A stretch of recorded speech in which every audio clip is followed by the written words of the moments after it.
Have you ever wondered how much a man's loyalty is worth to the people in power? Not in words, but in actions? I was 3 days away. Not from a vacation, not from a promotion, from retirement. The kind that comes with a military-earned pension, steady checks, and maybe for the first time in decades, real peace of mind. After 22 years of service in civilian infrastructure, following 2 decades in the Army, I thought I'd earned it. I arrived that morning, as always, 15 minutes early. Habit, discipline. My name is Frank Ramirez. I'm 63 years old, and for the past 2 decades I've kept Halcyon defense systems from falling apart. Literally. When the power went down in the drone labs, I fixed it. When a classified cooling system failed at midnight, I was the one they called. And I showed up. Every time. But that morning, something was different. I was called into a conference room, with no agenda. A man I'd trained, a kid really, looked me in the eye and said, "Frank, thank you for your service. Unfortunately, your role has been eliminated." 3 days before my pension vested. Coincidence? I didn't think, so I didn't say anything right away. I just nodded, stood up slowly, and walked out of that conference room without looking back. The halls of Halcyon were quiet that morning, unnaturally so. The kind of quiet that hums in your ears when you realize something's just changed, but the world hasn't caught up yet. My boots echoed off the concrete floor as I passed the maintenance bay, the same one I'd kept spotless for 2 decades. The same one where I'd trained every new guy who came through in steel-toe boots and wide eyes, unsure how to navigate a defense contractor's chaos. I joined Halcyon in 2002. It wasn't long after I left the Army. 20 years in logistics and infrastructure, tours in Kuwait and Kandahar. I retired with good conduct medals, 2 herniated discs, and a deep need to keep working. Not just for the money, but for the rhythm. Civilian life was quieter, but I wasn't built to sit still. Halcyon was a small operation then. 2 hangars and a converted warehouse on the edge of a decommissioned airfield. The work was honest, physical. They needed someone who understood structure, power systems, and how to operate under pressure. That was me, and I was proud of that. Over time, the company grew. By 2010, they had 5 buildings and a government contract that put drones into high-altitude recon missions. I oversaw the facilities build-out, made sure the labs were hardened for classified work, ensured backup power systems met federal inspection. I worked with engineers, security teams, even a few generals who dropped by unannounced. They trusted me to keep the place running, and I never let them down. When the HVAC failed on a Sunday in July, I was there. When a fire suppression valve blew in the server room on Christmas Eve, I skipped dinner and got it handled. I never asked for recognition. But when my wife got sick, lung cancer, late stage, the company let me flex my hours. I'd be at the hospital mornings at Halcyon by 2 p.m., back home by nightfall. She passed in 2017. The funeral was standing room only. Engineers, custodians, even the VP of operations showed up. For a while, I believed I was part of something bigger than just a paycheck. I believed in the place, and maybe that was my mistake. I didn't see the change coming. Not at first. Around 2019, a new wave of leadership took over, fresh from MBAs, talking about optimization and modernization. My job title changed, from facilities operations lead to legacy systems coordinator, a polite demotion thinly veiled in buzzwords. I didn't complain. I just kept doing the work. Because I figured if I showed up, stayed sharp, and did my job better than anyone else, they'd honor their promises. My pension was part of that promise. 20 years of continuous service, fully vested. That had always been the deal. I kept the original employee handbook in my filing cabinet. I even had it bookmarked. I knew the exact page. So when they thanked me and walked me out the door just 72 hours before my vesting date, it wasn't just a job I lost, it was trust. And that cut deeper than I expected. But I didn't fight it. Not that day. I boxed up my things. My coffee mug with the old Army logo, my late wife's photo, a folded-up maintenance schedule I'd designed myself. Then I walked to my truck, sat behind the wheel, and stared at the building I'd helped build. wondering if 22 years of loyalty had ever really mattered to them at all. It hadn't happened all at once. Looking back, the signs were there, subtle at first, then harder to ignore. In 2021, a new CEO was brought in, Dylan Kerr. 38, polished, with a resume full of buzzwords and a vision statement that used phrases like strategic, recalibration, and legacy streamlining. He came from a startup background, fintech, I think, and it showed. He wore sleek sneakers to staff meetings, spoke fast, and never once made eye contact with the maintenance crew unless a fire alarm went off. To him, Halcyon wasn't a defense contractor. It was a brand waiting to be optimized. The first thing he did was bring in outside consultants, teams of them. Young, sharp-suited types who asked questions like, how do we measure value in support roles? They started timing workflows, logging redundancies, shadowing staff with iPads in hand. I wasn't worried at first. I'd been audited before. But these folks weren't looking at system performance. They were looking at people, specifically people like me, the ones who'd been there too long, the ones who cost more in benefits than the new hires did in salaries. My team got smaller. 2 junior techs were restructured out within 3 months. Their responsibilities were quietly handed back to me, but my title didn't change, and my pay didn't budge. Then they stopped inviting me to project planning meetings. I'd always been in the room when new lab expansions were discussed, when security upgrades were scheduled. Suddenly, the emails stopped coming. Decisions were made without my input, even though I was the one expected to implement them. Worse, they brought in someone new, a young guy named Trevor with no military background, fresh out of a civilian mechanical engineering program. Nice enough kid. Asked a lot of questions. Too many, actually. At first I thought he was just eager. Then I realized the questions weren't about how to do the job. They were about what my job included. Do you also handle vendor contracts? He asked once, clipboard in hand. Do you have direct access to the budget line items? Those aren't the kinds of questions you ask unless someone's prepping you to take over. One afternoon, I walked into the break room and heard the conversation die mid-sentence. A few of the guys wouldn't meet my eyes. I found out later they'd been told during a team huddle, one I wasn't invited to, that a shift in department leadership was being evaluated. The final straw came when my annual review was delayed. I'd had punctual reviews for 21 years, all marked as excellent. Suddenly, HR said they were reassessing the evaluation framework and would notify me when the time was right. It never came. Instead, I got an unexpected calendar invite. A 15-minute meeting with Kerr and the new HR director. I didn't think much of it then. I should have. But I was 3 days from retirement. I just wanted to cross the finish. Len and they knew it. At first, the signs were easy to dismiss, subtle things. A budget proposal I submitted for equipment upgrades took 3 weeks to get approved instead of the usual 3 days. A safety audit I was supposed to lead got reassigned to a junior tech without warning. Meetings started happening without me, the kind I used to schedule, now held behind closed doors with unfamiliar faces and names I didn't recognize from our org chart.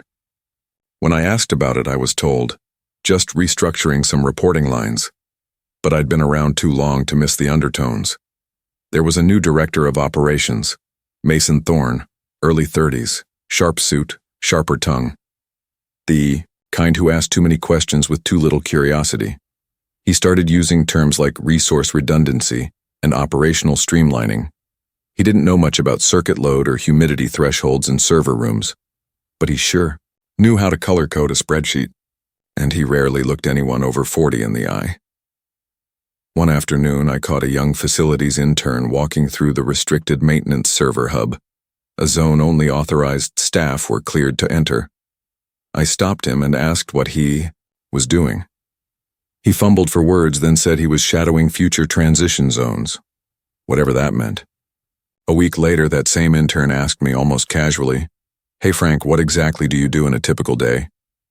It was phrased like a joke, but the tone didn't match the smile. I gave a vague answer and watched him scribble something in his phone the moment I walked away. Then came the changes to my timesheet system. For 19 years, I'd logged hours manually and filed them with payroll. Suddenly, everything was digital. run through a new software platform that automatically rounded time entries. I noticed discrepancies right away. Hours shorted by small margins. One PTO day logged that I never took. When I raised it with HR, they blamed data migration errors and said it would be adjusted. It never was. Even my keycard access was altered. One Monday morning, I arrived early to run diagnostics on the air handling system, only to find my badge no longer opened the roof control room. I had to call security to get in. The guard looked confused. "Thought you were off that project," he muttered. "Off what project?" I told myself it was a phase, that this was just part of the growing pains every company goes through, that if I kept my head down, did my job and didn't rock the boat, I'd cross that finish line and finally retire with peace of mind. But deep down, a voice I'd learned to trust, the one that kept me alive in a war zone and guided me through grief, kept whispering, "You're being set up." Still, I ignored it. Right up until the morning they made it official, I didn't get a warning. No performance review, no HR mediation, not even a formal meeting request on my calendar. Just a short email from Mason's assistant that said, "Please report to Conference Room B at 9:15 a.m. for a personnel update." The kind of message that tells you something's about to end. The room was already set when I arrived. Mason sat at the head of the table, flanked by someone from HR I didn't recognize. A manila folder sat between them like a sealed fate. Mason gave me that same corporate half-smile he always wore when pretending to be empathetic. "Frank," he said, folding his hands, "we're grateful for your contributions. Truly. But as part of our realignment efforts, your position is being phased out, effective immediately." I didn't respond right away. I just looked at him, and then at the folder. 3 days, I said quietly. He blinked.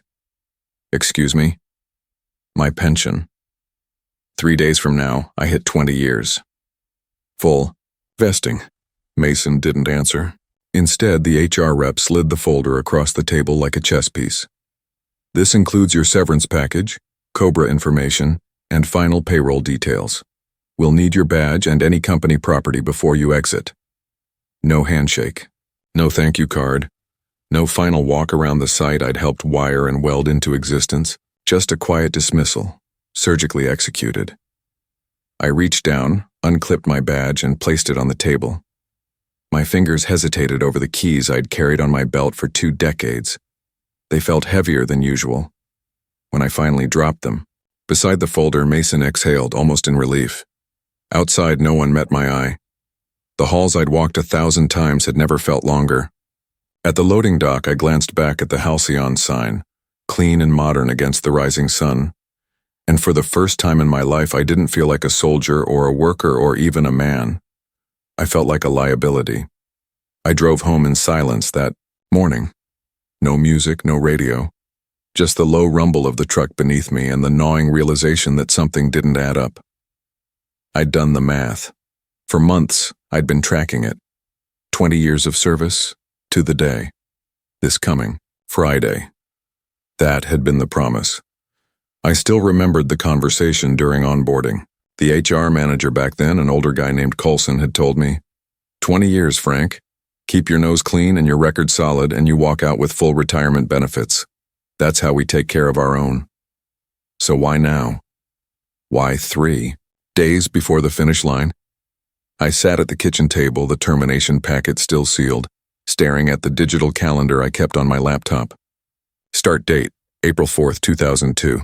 Termination date, April 1st, 2022. I blinked at the numbers. That's 20 years. Clean, no gaps, no breaks. I pulled out the old employee handbook, the one I'd kept since my 5th year on the job. The print was fading, but the section was clear. Employees who complete 20 years of continuous service are entitled to full pension vesting. It didn't say about 20 or approximately, or as determined by current management. It was a straight rule. Opened the termination packet. There it was, in small print. Total years of eligible service, 19 years, 11 months. I stared at it. That was impossible. I hadn't taken a sabbatical. I hadn't had unpaid leave.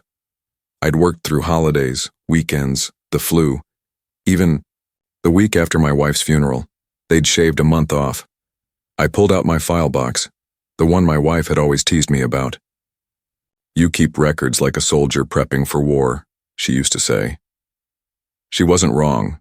Inside were 2 decades of pay stubs, tax filings, benefit statements. I flipped through them, year by year. Nothing was missing. I even found my original offer letter, signed by the VP of Facilities on company letterhead. Start date, April 4th, 2002. But the paperwork from HR listed May 1st, 2002. It was subtle. A clean, quiet shift, but enough to put me just under the threshold. Was it a clerical error? Or was it deliberate? I stared at the ceiling for a long time. I could let it go. Walk away. Start collecting Social Security in a couple of years and live out whatever was left. But the more I sat with it, the more it burned. Not because of the money, not even because of the pension, because they were betting I wouldn't notice. And worse, they were betting I wouldn't fight back. I didn't sleep that night. I sat at the kitchen table until sunrise, surrounded by folders, coffee-stained pay stubs, and notes scrawled on yellow pads.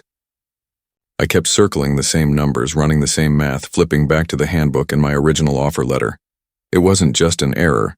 It was a pattern, too clean to be accidental, but I needed to know if I was the only one. The next day I called Martin Kehoe, a guy I'd worked with for nearly a decade. He'd retired a year earlier, sudden and quiet. At the time, I thought he'd just had enough, but when I reached him, his voice cracked the moment I brought up pensions. "They cut me off at 19 years and 10 months, he said. Said my hiring date was off by 6 weeks. I didn't have the strength to fight it. That was the first crack in the dam. Then I found Elena Ruiz, a former inventory manager. She'd left the company just 4 months before hitting her 15-year vesting point. She told me she'd been fired for performance issues, despite having no disciplinary records and spotless reviews. Her pension? Reduced to partial, based on a service discrepancy she was too overwhelmed to challenge. One conversation turned into 3, then 6. I started compiling stories, quietly, carefully, from former colleagues. Some retired, some laid off, all of them with one thing in common. Their terminations had occurred just shy of a major benefits milestone. And in every case, their service years had been adjusted or reclassified with little to no explanation. That's when I realized this wasn't personal. It was policy. Somewhere along the line, someone at Halcyon had decided that loyalty had become a liability, a cost to be reduced. They didn't just let go of experienced workers. They targeted them, with surgical timing, with legal camouflage. It wasn't enough to move people out. They moved the numbers too. The angriest part? No one had noticed. Or maybe they had, and like Martin, just didn't have the strength, the time, or the resources to go up against a defense contractor with a full-time legal department and a budget designed to make people like me disappear quietly. But I had something they didn't count on. I had everything. Every pay stub.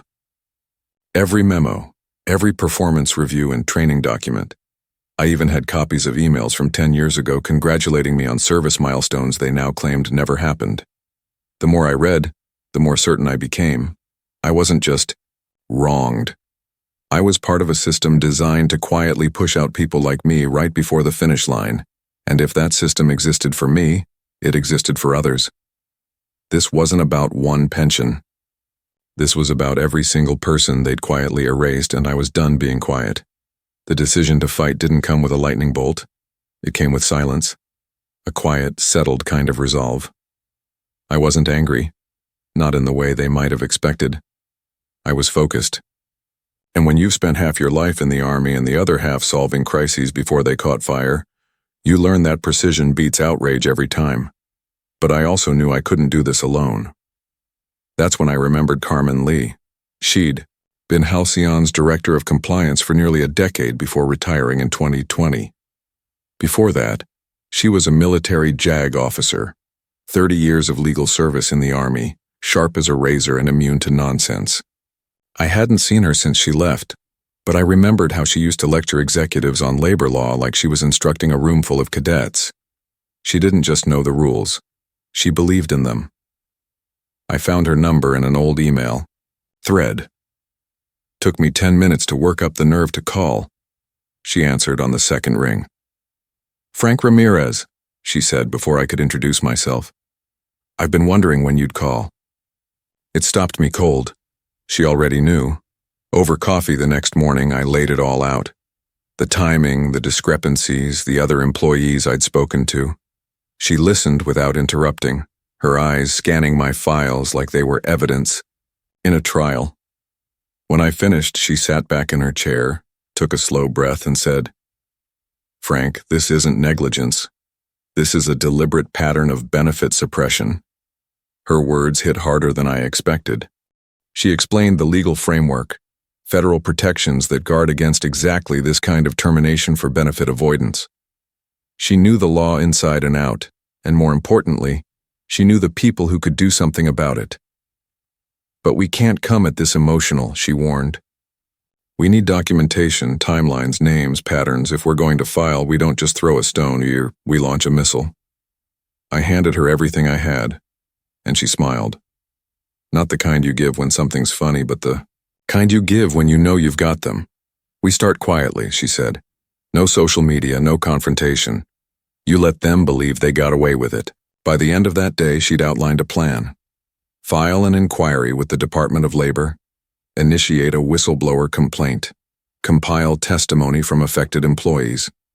She'd even already drafted a case brief template. She wasn't consulting. She was commanding, and just like that, I wasn't alone. For the first time since I'd walked out of Halcyon with my badge in a brown envelope, I felt like I had my footing back. Not because I had someone fighting for me, because I had someone fighting with me. And Carmen? She wasn't just an ally. She was a force. Within a week, Carmen had filed the official complaint. She moved like she'd done this 100 times, because she had. The Department of Labor didn't take long to respond. Apparently, Halcyon wasn't just on our radar. They'd had a few quiet whispers float in over the past year, none loud enough to trigger an investigation. But what Carmen submitted wasn't a whisper. It was a dossier. The investigators called me in for a formal interview 2 weeks later. We met in a beige federal building downtown. No windows, no distractions. 2 agents, both younger than my daughter, sat across from me in well-tailored suits and asked me to recount 20 years of service like it was one long conversation. I brought them everything: physical copies of payroll records, original offer letters, scanned internal memos, and signed commendations from past supervisors. What got their attention wasn't just the volume, it was the pattern. 5 other employees had already been flagged as part of Carmen's preliminary review. The investigators compared timelines, termination letters, and benefits calculations. Each one ended the same way: an adjusted service record and a firing date, strategically placed just short of vesting. It wasn't theoretical anymore. It was a method. Then came the emails. Halcyon had transitioned to a cloud-based server in 2018. Carmen, with her insider knowledge, submitted a subpoena request for archived communications from key leadership figures. It was granted. What surfaced was worse than either of us had imagined. There were threads between Mason Thorne and the HR director, marked with subject lines like legacy cost management and Q4 benefits optimization. In one, Mason wrote, "Keep an eye on Ramirez. He hits 20 in April. Can we validate his original start date? If it's off by a few weeks, we may have a window." Another email was more blunt. "We can't carry dead weight into FY23. Phase out high-cost roles before April 15th. I sat in silence as the investigator read that aloud, not angry, not even surprised anymore, just tired. Like I'd been carrying a weight I didn't realize was mine until someone else pointed to it. What stunned me wasn't just how openly they spoke, but how confident they were that no one would ever read those messages. They never imagined someone like me would keep records, never expected someone like Carmen would step in with surgical precision. And they certainly didn't expect the Department of Labor to take it seriously, but they were wrong. The case file expanded daily. By the end of the 3rd week, 11 former employees had been identified as potential victims. A pattern had emerged, one that could no longer be written off as coincidence or poor bookkeeping. It was calculated, strategic, cold, and suddenly, the people who thought they'd buried us in paperwork found themselves buried in something else entirely. Evidence. The fallout came fast, faster than anyone expected. By the start of the fourth week, Halcyon's executive leadership received a formal notice of investigation. Carmen got the call first. Her face barely changed as she listened, then nodded once, jotting something on her notepad. "They've issued a federal audit," she told me. "And they've requested full access to Halcyon's personnel files, benefits logs, and internal HR communications. All of it." The Department of Labor wasn't just investigating my case anymore. It had grown into a company-wide probe, triggered by the clear pattern of benefit avoidance. By the following Monday, federal agents arrived unannounced at Halcyon's corporate office with warrants. They walked through the front doors with quiet authority, clipboards and laptops in hand, while a federal marshal carried a sealed box marked evidence. Employees stood frozen near cubicles as hard drives were packed and email servers disconnected. And then came the headline. The local business paper published an exclusive story.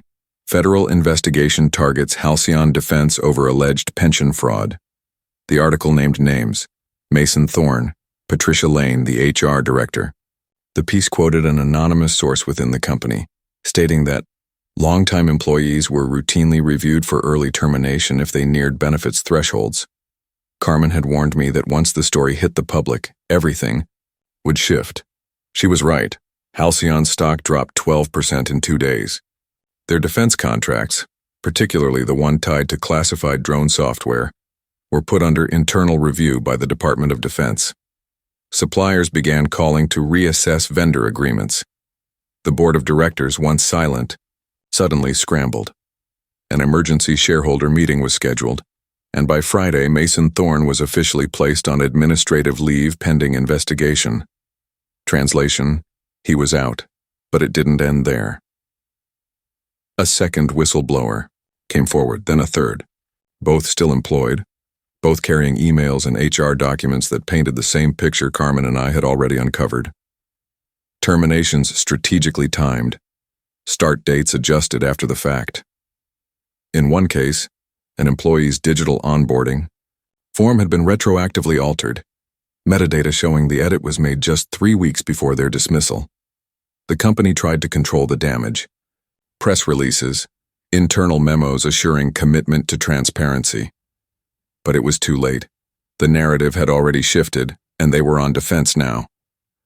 Carmen forwarded me a clip from a national news broadcast, Halcyon's logo behind, a stern-faced anchor reading out phrases like systemic fraud and age-based targeting.